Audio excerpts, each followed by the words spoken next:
Hey, what's up everyone? Back for this Thursday slate. We're going to look at the main slate in this video. So this slate's looking a lot more appealing than yesterday's main slate. So let's get right into it. We have some good things to talk about at pitcher and then also with the bats. So before we get started, you can drop a like and subscribe down below.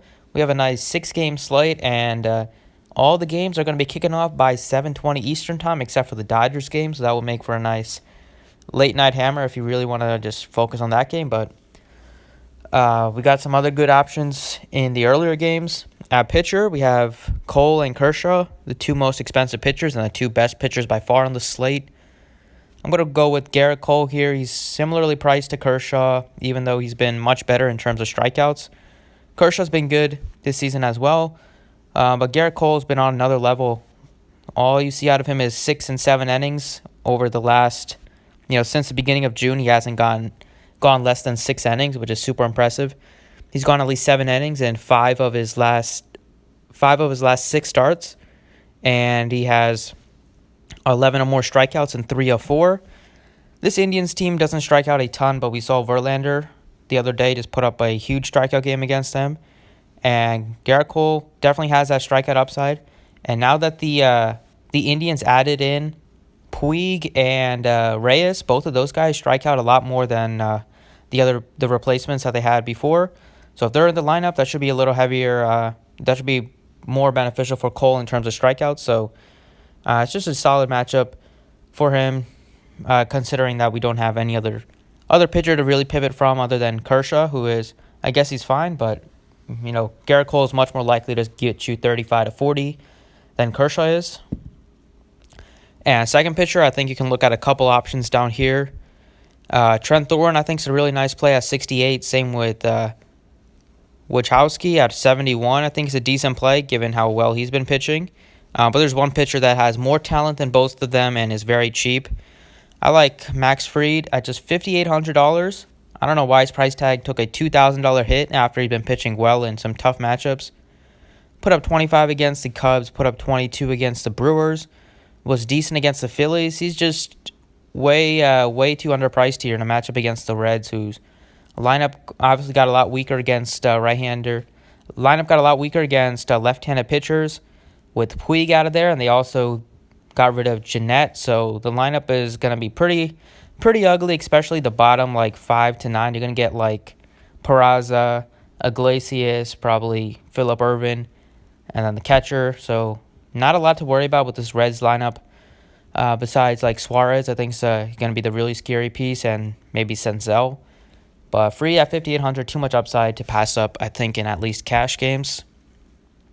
So today I love the Braves stack. I think they make for a tremendous stack at home against Descalfini, who gives it up against lefties.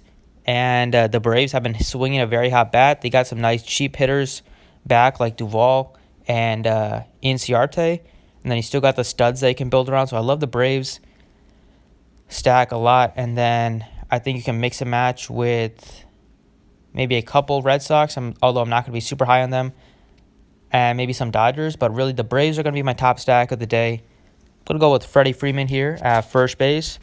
Just been super consistent this season, batting over 300. Lots of power with him. And we know Descalfini really does give it up to left-handed hitters. The Braves don't have a ton of lefties, but now that Inciarte's back and they still have Freeman and they have Albies as a switch hitter, they do have a decent amount of lefties. And the Braves righties are hitters that I would definitely play against Descalfini just because they have so much power, and Descalfini does give up some power to righties, although not that much. Against lefties this year, he's given up a .564 slugging and a .299 average. He's also been much worse on the road, as he has given up a .462 and a .262 average on the road. Freeman just been so good this season against right-handed pitching. Seems like a good bet to at least probably get a couple hits. Against righties, he's batting .319 with 19 of his 25 home runs. He has a .267 ISO and a .586 slugging percentage against righties. Although he's expensive, I think I'm going to try my best to make him work, to make him fit in there. And going with Fried as your SP2 really does free up that salary that you need. So I like him a lot. At shortstop, I'm probably going to go with Bo Bichette. He's just emerged onto the scene. He's batting leadoff for the Blue Jays, so you get that working in your favor. You also get a very nice price tag at $3,900. Now, Wojciechowski has pitched very well the last couple games, but he's not. I doubt that's going to last very long as teams get some tape on him, as he's not. He just kind of burst onto the scene. He wasn't one of their top prospects or anything. And Bo Bichette doesn't strike out very much. He only has one strikeout in his 13 at-bats so far this season. In the minor leagues, he also was really good with the stolen bases. He had 15 steals in just 56 games, and he has that power too. Batting leadoff should get a lot of opportunities here on the road.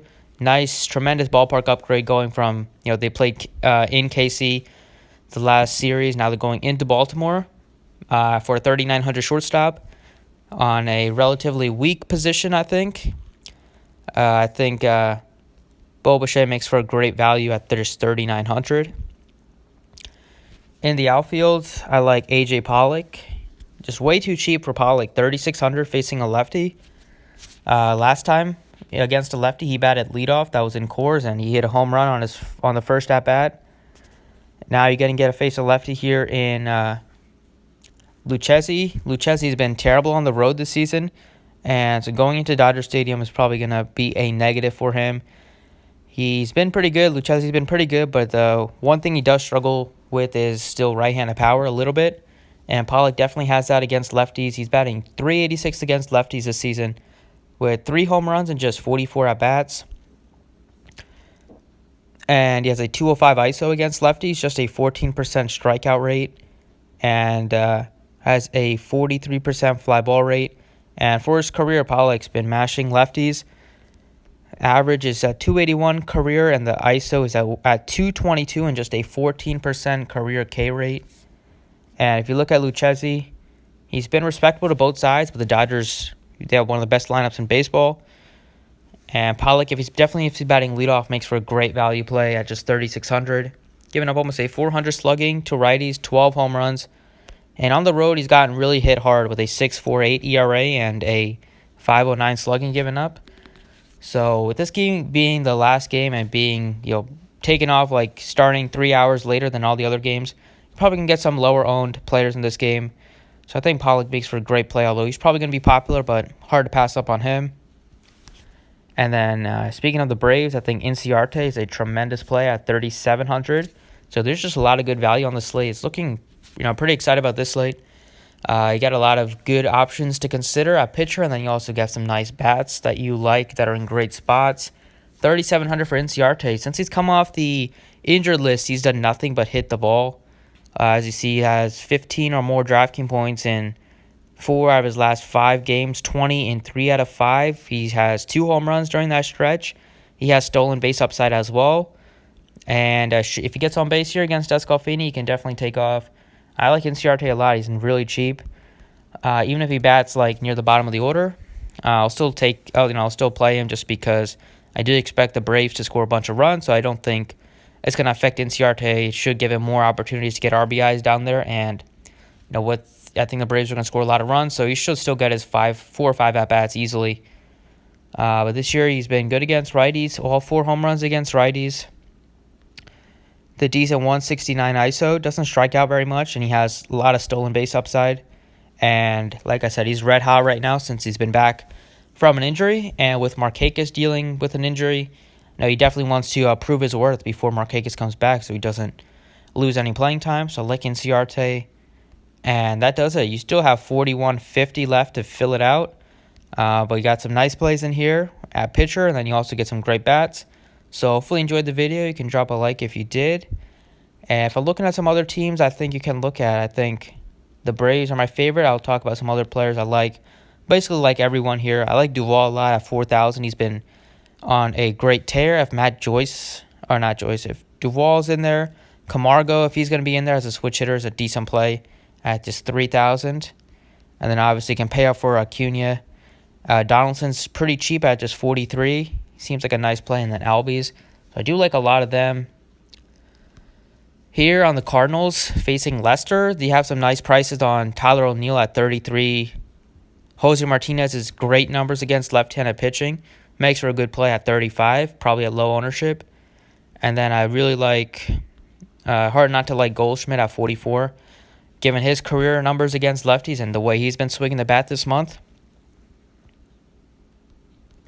Here, I think the Astros would probably draw some ownership with their 5 total. Their total's at 5+ right now. But Salazar is a pretty good pitcher. He's probably going to go like 70 pitches, so it's hard to play him for DFS. But I'm still not going to be that interested in stacking against him just because he has incredible stuff. And once he gets up to like 80, 90 pitches, definitely be jumping aboard the Salazar train, but tough to do it here. And we're not getting a discount on any of these Astros really that are worth playing. 53 for Springer, 56 for Alvarez. Correa is a decent value at 43. And then Bregman's at 47. It's not tough to really fit him in. And I think the Braves are a much better stack. And the Blue Jays, they've been swinging at bats a lot better as of late. Pitching, facing Baltimore, you're always going to be interested in a team facing the Orioles just because they give up a lot of home runs. And the Blue Jays have a ton of power, and you get a lot of cheap power here. So I'm looking at Biggio at 4,200. I like Guerrero at 44. Talked about Bichette, and then if Gurriel's going to miss a couple games, that should open up some more opportunities for Grichuk at just 3,900 as a decent play in the outfield. And last but not least, the Red Sox. I'm not going to be full stack in the Red Sox just because of Brendan McKay. Does have some good stuff, but whenever they face a lefty, JD Martinez, tremendous play at 54. And Betts is a good play too. And then if you want to go cheap at first base, Travis at just 3,300. But yeah, that's pretty much it. What I'm looking at. See who the Rays are facing. Oh, Cashner. Yeah, definitely you can look at the Rays. Cashner's been a lot worse against lefty. I believe he's been a lot worse against lefties. Just want to check that. Just because that'll be big considering all the lefties that the Rays have in the lineup.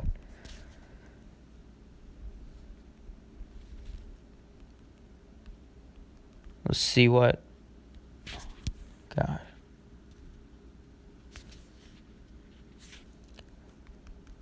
See the splits for Cashner.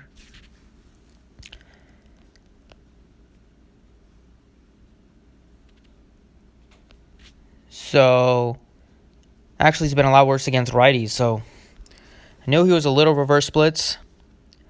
He's given up 13 bombs to righties. Lefties, he's held in check. So, that's going to be pretty important for a Rays team that does have a lot of lefties. So, that's not going to make me really interested in a full stack against them. We'll probably look at some righties that they have. But other than that, not going to be a ton of interest in that. I think I'm just going to rock with the Braves, and if it doesn't work out, it doesn't work out. But they seem like the best stack for me. But that's it for the video. Thanks for watching. I appreciate it, and good luck today.